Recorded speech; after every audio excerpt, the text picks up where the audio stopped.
Namo Himalaya. Love and light on. Sometimes you feel stuck in life. ஏன் எங்கேயோ அங்கங்கே நின்று போன மாதிரி ஒரு ஃபீல். சம்டைம்ஸ் நல்லா போன மாதிரியே இருக்கும், ஆனாலும் ஒரு ஸ்டக் ஃபீல். சம்டைம்ஸ் நெகட்டிவாக ஏதோ நம்மளுக்கு பிடிக்காத நம்ம போனாலும் we feel stuck. Why is that? Number one, you are playing someone else character. நீங்கள் யாரோ மாதிரி கார்பன் காப்பியாக ஆகிறனால தான் இந்த மாதிரி ஒரு நல்லா போனாலும் ஒரு ஸ்டக் ஃபீலிங், ஒரு எம்ப்டினஸ், எது இருந்தாலும் என்னமோ ஒரு மிஸ்ஸிங் அப்படின்றது ஏன் வருதுன்னா you are playing someone else character. யாரோ சொன்னாங்க அப்படி ஆகணும், அதனால நானும் ஆகிறேன். எதுக்காகிறோம் அந்த கேள்வியெல்லாம் நம்ம கேட்குறதே கிடையாது. கேள்வி கேட்டிருந்தோம்னா நம்ம எப்பயோ முழிச்சிருப்போம், ஆனால் நம்ம கேள்வி கேட்க மாட்டோம். கேட்டால் நம்மளுக்கு சொன்னவங்க நம்மளோட ancestors, whoever it could be, உங்கள் பேரண்ட்ஸாக இருக்கலாம், உங்களோட எல்டர்ஸாக இருக்கலாம், யாராக இருந்தாலும் அவங்களுக்கு சொன்னதை அப்படியே உங்களுக்கு சொல்லுவாங்க. So you also follow the same. அப்போது ஒரு பாயிண்டில் என்ன ஆகும், உங்களுக்கு யூ ஃபீல் ஸ்டக். சம்டைம்ஸ் சில பேருக்கு பிரச்சனைகளை ஃபேஸ் பண்ணும் போது அது எப்படி ஃபேஸ் பண்ணணும் அப்படின்றத தெரியாது. இது எல்லாமே காரணம் you are playing someone else character. அதனால வர்றது தான். எப்பயுமே இப்போ இவ்வளோ தூரம் ஒரு பாதி தூரம் போயிட்டீங்க லைஃப்பில் அப்படின்னா, இப்போ நான் என்ன பண்ணுறது, சம்மன் எல்ஸ் கேரக்டர் ப்ளே பண்ணிகிட்டு இருக்கேன் அப்படின்னா நோ ப்ராப்ளம். அகெயின் என்ன ஆகுதுன்னா சப்டிவிஷன் போட்டு எழுதிக்கலாம். யுவர் இன்னர் சைல்டு ஃபீலிங் அப்படின்னா என்னது, எல்லாத்துக்குமே ரொம்ப மெச்சூர்டாக பிஹேவ் பண்ணணும், எல்லாத்துக்குமே ரொம்ப மெச்சூர்டாக யோசிக்கணும். அப்படியே எல்லாரும் மெச்சூர்டாக யோசிச்சுருந்தோம்னா எதுக்கு இவ்வளோ தப்பு நடக்க போகுது? அப்போ ரொம்ப நல்லதாக நடந்துருக்கணும். இந்த பூமி, இந்த பிளானட், பூமி தான் எதுக்கு அவங்கள எதுக்கு கிளீனிங் ப்ராக்ரஸில் போகணுன்னு அவசியமே கிடையாது. வை? அப்போ இதில் என்ன மெச்சூரிட்டி இருக்குது? அப்போ யாருமே மெச்சூர்ட் இல்லைன்னு சொல்லிக்கலாமா? ஸோ அந்த இன்னர் சைல்டு ஃபீலிங் அதை எல்லாருமே தொலைச்சிட்டோம். ஒரு சின்ன விஷயத்துக்கு ஆசைப்படணும், ஆனால் அது யாருமே இதெல்லாம் இந்த ஏஜ் கேட்டகரினா இப்படி தான் இருக்கணும், இது இப்படி தான் இருக்கணும், அப்படி தானே எல்லாருமே சொல்லி வளர்க்குறாங்க. ஸோ எல்லாருமே நல்ல குழந்தைங்களா, நல்ல பெற்றோர்களா, நல்ல ஃப்ரெண்ட்ஸாக, நல்ல மனைவியாக, நல்ல புருஷனா எல்லாத்துலேயுமே இருந்திருக்கலாம்ல. அப்போ ஏன் இல்லை? மறுபடியும் அதுதான், you are playing someone else character. நம்மளும் ஒழுங்காக வளர்க்கப்படலை, நம்மளும் யாரையும் ஒழுங்காக வளர்க்குறதும் இல்லை. ஸோ இது ரெண்டுமே இதனால தான் டப்பா டான்ஸ் ஆடுறது சில பேருக்கு லைஃப்பில். என்ன பண்ணுறதுனே தெரியல. அப்புறம் மறுபடியும் லைஃப்பில் யாராவது திருப்பியும் யாரோ சொல்கிறத கேட்டுக்கிட்டு இப்படியே போவாங்க. உனக்கு ஒன்றும் தெரியாது, அடுத்து ஒரு கட்டம் அப்படி ஒரு கட்டத்தில் வந்துடும். இந்த ரெண்டுத்தையுமே நீங்கள் பார்க்கல அப்படின்னா உங்கள் ரிலேஷன்ஷிப்பில் இருந்து எல்லாமே ஒரு நாள் எதுக்கு வாழ்கிறோம் அப்படின்ற தன்மைக்கு போயிடும். நான் சொல்கிறது 3D வாழ்க்கையில் இதே கேள்வியை நீங்கள் யார் அப்படின்றது தெரிஞ்சுக்காமல் போனனாலேயும் இந்த பிரச்சனை தான். ஸோ யாரும் தெரிஞ்சுக்கணும் அந்த ஆர்வம் வரும். ஒரு சில பேருக்கு சரி இது எப்படி 3D வாழ்க்கையிலே சார்ட் அவுட் பண்ணணும் அப்படின்னு நினைப்பாங்க. அபவ் ஆல் நீங்கள் யாருன்றது தெரியாத போனது ரீசன் தான். யாரோ சொன்னாங்க, செஞ்சேன், என்னோட இன்னர் சைல்டு ஃபீலிங் எல்லாத்தையும் நான் சப்ரைஸ் பண்ணி. அது எப்படி ஒரு எக்ஸாம்பிள் சொல்லணும்னா, ஒரு மழை பெய்யுது, அது போய் உங்களுக்கு ஏதோ அது விளையாடணும்னு தோணலாம். சரி இதெல்லாம் ஒரு விஷயமா அப்படின்னு நீங்கள் நினைக்கலாம். இதெல்லாம் தான் ஒரு விஷயம். You came here to planet earth. சும்மா மற்றவங்க கேரக்டரை ப்ளே பண்ணுறதுலாம் இங்கே வரல. ஒரு விதமான ஒரு ஹியூமன் எக்ஸ்பீரியன்ஸை நீங்கள் ஃபீல் பண்ண வந்திருக்கீங்க. ஆனால் அதுக்குள்ளேயே இவங்க ப்ரோக்ராம் பண்ணது பத்தாம நம்மளையும் ப்ரோக்ராம் பண்ணி நம்மளையும் டியூன் பண்ணிக்கிட்டே வருவாங்க. அதை எதிர்த்து கேள்வி கேட்கவும் இல்லை, கேட்க முடிஞ்சா எதையோ ஒன்று சொல்லி அப்படியே சப்ரஸ் பண்ணிடுது. ஸோ அதை மீறி தான் நீங்கள் உங்களோட பவரை ரீகெயின் பண்ணணும். அதுக்காக போய் ஒரு ரிபல், அதாவது ஒரு ஃபைட் மாதிரி பண்ணுறது இல்லை. ஒரு சட்டிலான வாய்ஸில் உங்களோட நியாயத்தை, உங்களோட கேள்விகளை எடுத்து வைக்கலாம். கேள்வியே கேட்கலன்னா பிரச்சனை கன்ஃபார்ம். உங்களுக்கு எவ்வளோ ஆசையாக ஒரு ரிலேஷன்ஷிப்பில் இருந்தாலும் சரி, அக்கா அவங்க என்ன சொன்னாலும் அப்படியே செஞ்சுட்டே இருப்பீங்களா? கேள்வியே கேட்க மாட்டீங்களா? ஒரு பிஸ்னஸில் நீங்கள் ஒரு வேளை கீழே வேலை செய்கிற நபர்களாக இருக்கலாம். லாபத்துக்காக எதையோ ஒன்று பண்ணுறாங்க அப்படின்னா அதுக்கு கீழே நீங்கள் ஒர்க் பண்ணி கொடுக்குறீங்களே, அப்போ அது அநியாயம் தானே. நீங்களும் அந்த அந்த குருமா கேட்டகரியில் தான் வருவீங்க. இது எதுக்கு பண்ணணும்? அப்படி ஒரு காசு நம்மளுக்கு தேவையா? அது அந்த அளவுக்குலாம் இங்கே யாருமே யோசிக்கிறது இல்லை. அப்போ நம்ம மெச்சூரிட்டி எங்கே போச்சு? உங்கள் இடத்துக்கு இன்னொருத்தன் ப்ளே பண்ணிட்டு இருந்திருப்பான் அந்த இடத்து வேலையை. So you are playing someone else character தானே. எல்லாரும் வேலை செஞ்சாங்க, நானும் வேலை செய்வேன். எல்லாரும் கல்யாணம் பண்ணிட்டாங்க, நானும் கல்யாணம் பண்ணிக்குவேன். அப்புறம் ஒரு நாள் லைஃப்பில் எங்கேயும் ஸ்ட்ரக் ஆகி நிற்கிற மாதிரியே இருக்கும். போதாத குறைக்கு நிறையா மெமரிஸை வந்து ஸ்டோர் பண்ணிக்கிட்டே இருப்பீங்க. இந்த டேட்டாவெல்லாம் அழைக்கிறதுக்குள்ளேயே போதும் போதும்னு ஆயிடும். ஆனால் ஒவ்வொரு நாளும் புதுசு புதுசாக டேட்டாவை ஸ்டோர் பண்ணிகிட்டே இருக்கீங்க. இதில் எப்போ நம்ம அழிக்க போகிறோம்? when are we going to find who we are? Meditation பண்ணணும் அப்படின்னு சொல்கிறது எதுக்காக அப்படின்னா, ஃபஸ்ட்டு ஒரு நிதானத்துக்கு வர்றதுக்காக தான் நம்ம மெடிடேஷன் பண்ண சொல்கிறோட நோக்கம் வந்து எதையோ ஒன்று அச்சீவ் பண்ணுறதுக்கு, இந்த பூமியை விட்டு பறக்கிறதுக்கு, ஒரு பவரை வச்சுக்கிறதுக்கெல்லாம் இல்லை. முதல்ல நீங்களே ஒரு பவர்ஃபுல் பீயிங் தான். ஆனால் நம்ம இந்த கண்டிஷனிங்காக வி ஆர் சப்ரெஸ்ட். நீ ஒன்றுமே இல்லை அப்படின்ற தன்மையிலேயே வச்சுருப்பாங்க. நீங்கள் எவ்வளோ ஒரு ஆஃபீஸில் ஒரு பெரிய ஆளாக இருந்தாலும் அதுக்கு மேலெல்லாம் இல்லை இல்லையா? ஸோ அங்கே ஒரு லைன், அங்கே ஒரு boundary. But the actual truth is not that. We are infinite. இன்ஃபினிட்னா அது ஒரு எல்லையே இல்லை. ஆனால் அதுக்கு நம்ம யாருன்றது தெரிஞ்சுக்கணும் அப்படின்னா ஒரு நிதானம் ஸ்டேட். அந்த டிராஃபிக் சிக்னல் மாதிரி நில்லுங்க. நின்று சிட் டவுன். எவ்வளோ பிரச்சனை இருந்தாலும் நம்ம சொல்கிறது தான், சிட் டவுன். ஒன்றும் இல்லை, சிட் டவுன். எல்லாமே போய் அப்புறம் எதுக்கு இவ்வளோ தூம்னு குதிக்கணும்? சிட் டவுன், என்னன்னு பார்க்கலாம். இந்த மாதிரி தன்மைக்கு வரணும். முதல்ல நின்று உங்கள் லைஃப்பில் என்ன நடக்குதுன்னு இப்படி முன்னாடி பார்க்குறத விட்டுட்டு பின்னாடி நோக்கி பாருங்க. முதல்ல we always program to look forward. என்னத்தை look forward? பின்னாடி அவ்வளோ அங்கங்கே ஃபுல்லாக confused.com எல்லாமே இருக்கும். அதெல்லாம் யார் பார்க்குறது? ஏன் அப்படி ஆச்சு அப்படின்றது நம்ம என்றைக்குமே யோசிக்கிறதே இல்லை. ஆனால் இந்த மெமரிஸ் யாராவது நம்மளை ஏதாவது சொல்லியிருந்தாலோ ஹர்ட் பண்ணியிருந்தாலோ அப்போல்லாம் இந்த மெமரி சூப்பராக ஒர்க் பண்ணி கொடுக்கும். இந்த மெமரி நான் ஒரு சொல்யூஷன் எனக்கு வேணும்னு சொன்னால் இந்த மெமரி ஒரு நாளும், இந்த மைண்ட் ஒரு நாளும் நம்மளுக்கு ஹெல்ப்ஃபுல்லாக இருக்கவே இருக்காது. நீங்கள் வேணும்னு டெஸ்ட் பண்ணி பாருங்கள். நான் ஏன் இப்படி வந்தேன் அப்படின்னு சொல்கிறது, அது ஒரு மைன்யூட்டான ஒரு டிசிஷன். மைன்யூட்டாக ஒரு இடத்துல வந்து லெஃப்ட்டுக்கு போகிறதுக்குள்ள ரைட்டில் போயிருப்பீங்க. ஸோ அதனால இன்றைக்கி வந்து இப்படி முட்டு சொந்தில் வந்து நிற்கலாம். இதெல்லாம் நிறைய விஷயங்கள் இருக்குது. போனது போகட்டும். ஹவெவர் இனிமேவாது ஃபுல்லாக எதையோ ஒரு டம்பிங் கேரக்டரில் இல்லாமல் கொஞ்சம் புதுசாக ஒரு கேரக்டருக்கு ஃபார்ம் பண்ணுங்கள். கம்மிங் March 21 இந்த 21ஆம் தேதி நம்ம முன்னாடி ஒரு வீடியோவில் சொன்ன மாதிரி ஒரு கமிட்மெண்ட், ஒரு சேஞ்ச்.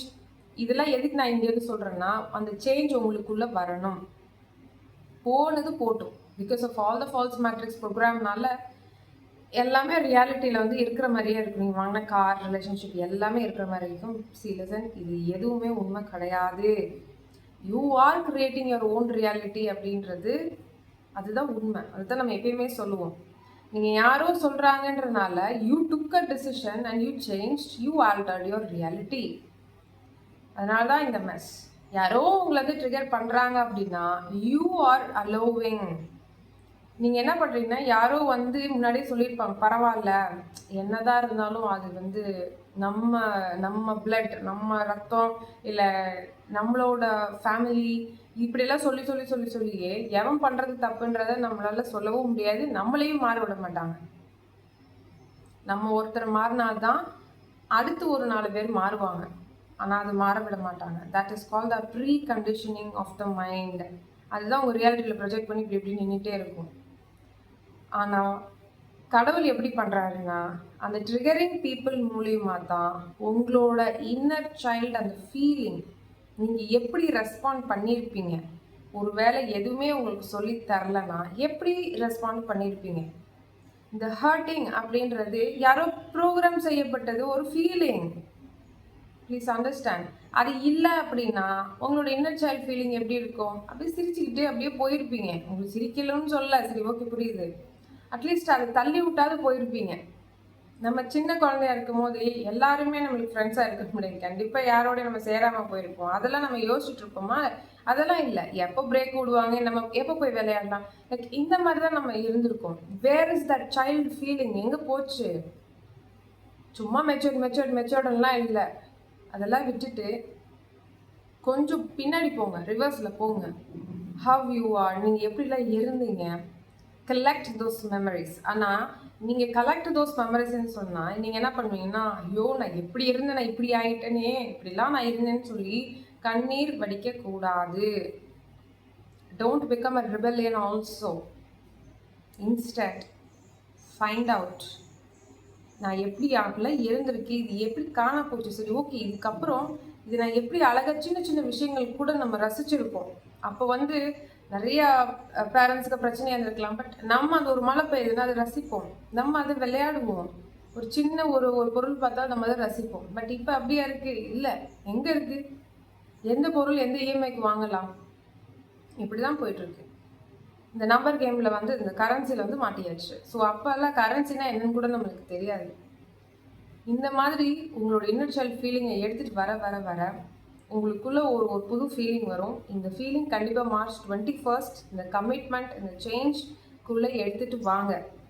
இன்னும் உட்காந்து பழைய கதையே பாடாதீங்க. The earth has shifted a lot. ஆனால் நீங்கள் ஷிஃப்டே ஆக மாட்டீங்க, அந்த தன்மைக்கே வர மாட்டீங்க. ஷிஃப்ட் ஆனவங்க எல்லாருமே முன்னாடி போயிட்டே இருப்பாங்க. And you will be left behind. திருப்பியும் அது உங்களோட சாய்ஸ். ஏன் கடவுளே லெஃப்ட் அவுட் அப்படின்னு கேட்டால், இத்தனை பேர் வச்சு சொன்னோமே நீங்கள் டிசிஷன் எடுக்கவே இல்லையே அப்படின்னு சொல்லுவாங்க. இங்கேருந்து பார்க்கும்போது அதை கதை சொல்கிற மாதிரியே உங்களுக்கு தெரியும். பட் இதுதான் உண்மை. So get ready for the March 21. நல்ல கமிட்மெண்ட்டாக எடுங்க, பழைய கமிட்மெண்ட்டாக ஓட்டாமல். முன்னாடியே உங்களோட மீ டைமில் ப்ரியாரிட்டியாக எதெல்லாம் வேணும் அப்படின்றத எழுதுங்க. உங்களுக்கு என்னென்ன சேஞ்சஸ் கொண்டு வரணும், சாப்பாடுறதுலேருந்து பார்க்குறதுலேருந்து ஒரு மெடிடேஷன் டைமிங்லேருந்து சீக்கிரமாக எழுந்திரிக்கணும், எல்லாமே இருக்குது. இந்த தேதியில் தலைக்குள்ளிங்கன்னு சொல்லணும். இதெல்லாம் யார் ஃபாலோ பண்ணுறீங்களா? செகண்ட்ஸ் அந்த வாட்சை ஃபாலோ பண்ணுறீங்க. இதெல்லாம் புதுசாக ஏதோ ஒரு கமிட்மெண்ட்ஸ். இந்த மார்ச் 21 அது ரொம்ப ரொம்ப மாபெரும் ஒரு நாள். அந்த கமிட்மெண்ட்டில் நீங்கள் இறங்கி பாருங்கள். ஃபார் ஷுர் 200% உங்களோட லைஃப் மாறப்போகுது. பூமியே மாறப்போகுது. பூமிக்குள்ளே தானே நீங்கள் இருக்கீங்க, அப்போ அதுவும் தானே மாறும். ஸோ பயணத்தை நோக்கி போங்க. அசென்ஷன் ஒரு நாளும் அசென்ஷன் தான். We are ascending. ஏதோ ஒரு நாள் அசென்ஷன் பாயிண்ட் கிடையாது. You're altering your frequency. இவ்வளவும் நம்ம எதுக்கு இதெல்லாம் சொல்கிறோம்? You lost your inner child feeling, நீங்கள் யாரோ ஒரு கேரக்டர் எடுத்து ப்ளே பண்ணிட்டு இருக்கீங்க அப்படின்னு சொன்னால் எதுக்கு சொல்கிறோம்னா, ஆழமாக நீங்கள் ஒரு பியூர் சோல் தான். Your soul knows who really you are, your potentiality எல்லாமே அதுக்கு தெரியும். அது வெறும் அன்கண்டிஷனல் லவ் தான் இருக்குது. பட் இந்த மைண்டோட கிளட்டரிங் ஆனதுனால அது தப்பு போயிட்டுருக்கு. எவ்ரி செகண்ட் உங்கள் லைஃப்பில் ஒரு ஆப்பர்ச்சுனிட்டி கொடுக்கப்படுகிறது. எதுக்கு? இது எக்ஸ்பீரியன்ஸ் பண்ணி அப்படியே ஜாலியாக உட்காந்துட்டு இருக்கிறதுக்கு, அநியாயம்லாம் பண்ணி சம்பாரிச்சுட்டு அப்படியே உட்காந்துக்கலாம் அப்படின்னா no. The people who triggers you, இல்லை நீங்கள் அநியாயமாக பண்ணி சம்பாதிக்கலாம், மற்றவங்க தப்பாக ட்ரீட் பண்ணலாம், ஏதோ ஒரு தப்பு பண்ணியிருந்தாலும் அடுத்த செகண்ட் உங்களுக்கு எதுக்கு வருது, எதுக்கு நீங்கள் மூச்சு விட்றீங்கன்னா அதை உங்களை சரிப்படுத்திக்கணும். ஆனால் அதை விட்டுட்டு நான் அந்த பாதையில் நல்லா இருக்கே, பெட் ஆஃப் ரோசஸ் மாதிரி இருக்கே, அநியாயம் பண்ணாலும் இவ்வளோ சம்பாதிக்க முடியுதே கோடியா அப்படின்னா கடைசியில் எப்படி ஆப்பு வைப்பாங்கன்னு நம்மளால யூகிக்கவே முடியாது. எல்லாருக்கும் கடைசியில் தான் ஆப்பு வைக்கிறாங்கன்னு சொல்ல முடியாது. நடுவில் ஆப்பாக இருக்கலாம், இல்லை அடுத்த லைஃப் பர்த்தில் இருக்கலாம். எப்படி வேணாலும் இந்த ப்ரோக்ராம் ஒர்க் ஆகும். இந்த ஃபால்ஸ் மேட்ரிக்ஸை உங்களால் யூகிக்கவே முடியாது, how it is getting operated அப்படின்றது. ஆனால் இது எல்லாமே ஆப்ரேட் ஆகுறது பியூர்லி உங்கள் mind. You are not your mind அப்படின்றத நீங்கள் தள்ளுங்க. அப்போ தான் உங்களுக்குள்ளே இருக்க அந்த புனிதமானதெல்லாம் வெளிப்படும். இல்லைன்னா அது ஃபுல்லாக சிமெண்ட் போட்டு மூடி வச்சுருவாங்க. So coming back 2025, yes, photon shower, photon பெல்ட்குள்ளே நம்ம வந்தாச்சு. ஃபோட்டான் பெல்ட்னா என்னது? லைட் பார்ட்டிக்கல், ஒளி. அது வந்தாச்சு. நீங்கள் ரெடியா அப்படின்றது தான் என்னோட கேள்வி. ஸோ இந்த ஒளி எங்கேருந்து வருது? யூனிவர்சல் காஸ்மிக் எனர்ஜி எப்படி நம்மளை பியூரிஃபை பண்ணுறதுக்கு எது மூலிமா வருது? இந்த சன், இந்த ஸ்டார் கேட் போர்ட்டல். அது சும்மா ஏதோ ஒரு ஸ்டாரு, அது ஏதோ லைட்டு கொடுக்குதுப்பா அப்படின்லாம் கிடையாது. அது ஒரு ஸ்டார் கேட் போர்ட்டல். ஸோ அது மூலிமா தான் நம்மளுக்கு யூனிவர்சல் ஃபோர்ஸ் உள்ளே வந்துட்டு இருக்குது. பியூரிஃபிகேஷன் ப்ராசஸ் நடந்துகிட்டே இருக்குது. ஸோ இதில் நீங்கள் எந்த தூரத்துக்கு நீங்கள் பியூரிஃபை ஆகுறீங்களோ அவ்வளோ தூரத்துக்கு உங்களால் முன்னாடி போக முடியும். அதை புரிஞ்சுக்கோங்க. சன்னில் போங்கன்னு சொல்கிறது இதுதான் மாபெரும் ரீசன். உங்களுக்கு வந்து ரியலி ஃபீலிங் ஸ்டக், மெடிடேஷனில் ஒன்றுமே வரல, அடுத்த லெவல் போக முடியல, எதுவுமே தெரியல அப்படின்னா சன்கிட்ட போங்க, அது heal you. So number 2 is the compassion, God's quality. இந்த குவாலிட்டியில் தான் 5th dimensionல டிக்கெட்டெல்லாம் இல்லவே இல்லை. Because you are not fit to be in the 5th dimension. Why? 5th dimensionனா அங்கே வெறும் லவ் மலை தான், வேர் லவ் ரெயின் சுப்ரீம். அப்போ உங்களை மாதிரி ஒரு ஆட்கள் கொண்டு போய் அங்கே போய் வச்சு என்ன பண்ணுறது? கலப்படமாயிடும். ஸோ அதனால் இந்த குவாலிட்டியை கண்டிப்பாக நீங்கள் டெவலப் பண்ணியே ஆகணும். யாருக்காவது ஒருத்தருக்காவது ஹெல்ப் பண்ண ட்ரை பண்ணுங்கள். இதில் மாபெரும் சீக்ரெட்ஸ்லாம் இருக்குது. நீங்கள் பண்ண உங்கள் ரியாலிட்டியும் மாறும். உங்களுக்கும் யாராவது ஹெல்ப் பண்ணுவாங்க. எப்போ பார்த்தாலும் இது ஒரு கேள்வி வரும், எப்போ பார்த்தாலும் நானே பண்ணுறேன், எனக்கு ஒரு கஷ்டம்னா எங்கேயுமே இல்லை, கண்டிப்பாக வரும். So number 3 is the power of now. Number 4 is the power of surrender. Number 5 is the power of gratitude. Power of now, present அப்படின்னா ப்ரெசன்ட் அது ஒரு கிஃப்ட். நீங்கள் கிஃப்ட்டை வந்து நீங்கள் யூஸ் பண்ணவே மாட்றீங்களே. என்ன தப்பா ப்ரெசென்ட்டில் இருக்கு, சும்மா அப்படியே ஒரு நாள் ஒரு செகண்ட் ஒரு நேரம் காலையில் 11 12 இப்படியே போயிட்டுருக்கு. ஒரு செகண்டும் அவ்வளோ கிஃப்ட். அதை நின்று பார்த்தா மட்டும்தான் அதோட டேஸ்ட் தெரியும். ஸோ சரண்டர் கண்டிப்பாக இருக்கணும். சரணாகதி எதுவுமே இல்லை அப்படின்னாலும் சரணாகதியில் இருக்கணும். எதையோ பார்த்தாலும் சரணாகதி ஸ்டேட்டஸில் இருக்கணும். சென்ட் யுவர் கிராட்டிடியூட், நன்றி கடன் கண்டிப்பாக சொல்லணும். நம்ம மூச்சு விடுறது அவரோட கருணையில் மட்டுமே. அது இல்லை அப்படின்னா இன்றைக்கி நம்மளை தூக்கி போட்டிருப்பாங்க. ஸோ அதனால் மூச்சுக்கு கண்டிப்பாக நன்றி சொல்லுங்கள். எது இருக்குது இல்லை, இன்னைக்கு பல பேர் பிரேக் டவுனில் இருக்கலாம், காலையில் இப்படி ஒரு காலையில் இவ்வளோ பெரிய சண்டே எல்லாம் ஃபேஸ் பண்ணிட்டு வந்திருக்கலாம். That's completely okay. அதெல்லாம் நடக்குது. What if I tell you to build yourself? ஏன் நீங்கள் ஆல்ரெடி ஒரு ஸ்ட்ராங் பர்சன். ஸ்ட்ராங்கான பேட்ஸ்மேனுக்கு ஒரு ஸ்ட்ராங்கான போலர் வருவாங்களா? இல்லை, இந்த கேள்வியோடு தான் நான் முடிக்கணும்னு நினச்சேன். Thank you so much. ஸ்ட்ராங்கான பேட்ஸ்மேனுக்கு நல்ல போலரை வந்து போடுவாங்களா? இல்லை, இவன் ஏதோ தாண்டா பேட் பண்ணணும், எதையோ ஒரு போலரை போடுங்க, இவன் அப்படியே அவுட் ஆயிடுவான் அப்படின்னு சொல்லுவாங்களா? ஸோ உங்களுக்கு நல்ல பால் வருதுன்னா you are very strong person. Come on, face it. But face it with unconditional love. யாராவது உங்களுக்கு லெசன் டீச் பண்ணாலும் அதை எடுத்துட்டு நன்றி சொல்லுங்கள். சூப்பர், ரொம்ப நன்றி அப்படின்னு சொல்லி பாருங்கள். உங்களுக்குள்ளவே அது அப்படியே பில்ட் ஆகிட்டு போயிட்டே இருக்கும். நாளடைவில் அந்த மாதிரி ஒரு பால் உங்களுக்கு வராது. So love and light all. Namo Himalaya.